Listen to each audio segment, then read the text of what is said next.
देखिए, राणा सांगा का अपमान नहीं किया है समाजवादी पार्टी ने। समाजवादी पार्टी ने भारत की संस्कृति, सभ्यता, शौर्य, पराक्रम का अपमान किया है। और ये अपमान करने की इनकी जो आदत है, ये नई नहीं है, ये पुरानी है।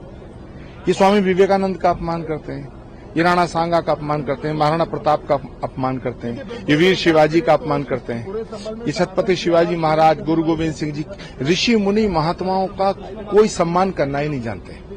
तो ये इस अपमान के लिए माफी नहीं, इन्हें सजा मिलनी चाहिए। तो लगातार जो है हिंदुओं को घंटी बजाने की बात कही है शिवसेना ने, अब उन पर जो है वो दंगा भड़काने और गले लगाने की कहेंगे, हम जानना चाहते हैं, इसलिए गोपाल। देखिए, रामायण में तुलसीदास जी ने लिखा, जाकी रही भावना जैसी, प्रभु मूरत देखी तिन तैसी।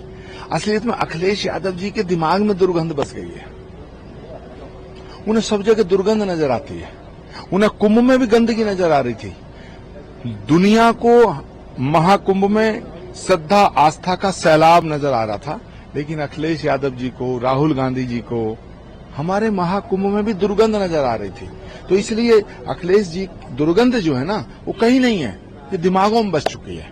तो पहले उन्हें अपने दिमाग को स्वच्छ करना पड़ेगा, उनके विचारों को स्वच्छ करना पड़ेगा, अपने को स्वच्छ करना पड़ेगा। उद्धव ठाकरे का कहना है कि हिंदुओं को घंटे बजाने की दी जाती है, उसके बाद उनको दंगा के लिए इस्तेमाल किया जाता है। देखिए, उद्धव ठाकरे जी बहुत ही अच्छे इंसान थे और बाला साहब ठाकरे जी की पूरी विरासत उनको मिली है। लेकिन अफसोस की बात यह है कि छत्रपति शिवाजी महाराज की राह पे चलने वाला उद्धव ठाकरे परिवार, बाला साहब ठाकरे का परिवार अब औरंगजेब की रास्ते पे चल पड़ा है।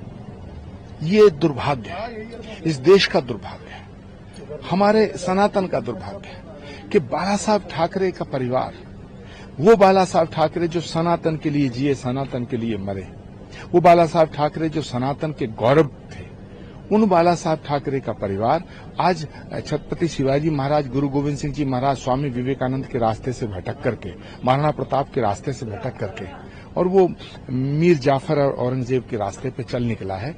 ये बहुत दुर्भाग्यपूर्ण बात है।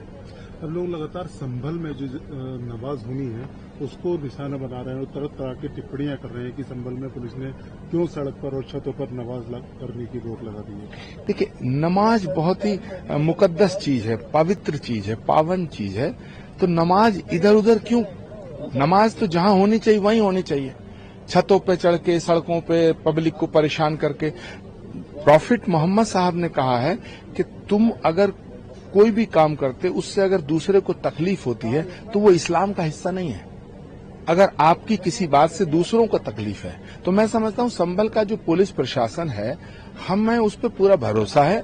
और संभल का जिला प्रशासन ईद भी अच्छी तरह से मनवाएगा, होली अच्छी तरह से मनवाई है, और मैं समझता हूं कि रामनवमी भी अच्छी तरह से मनेगी।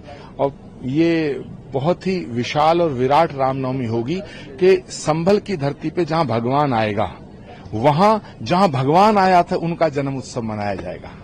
जियाउर रहमान वर्ग की जो सभा सांसद, उनका कहना है कि हम इस सब को लेकर कोर्ट में जाएंगे। देखिए, जियाउर रहमान साहब को अपनी जमानत की तैयारी करनी चाहिए। वो कहां जाएंगे ये उन्हें भी नहीं पता है।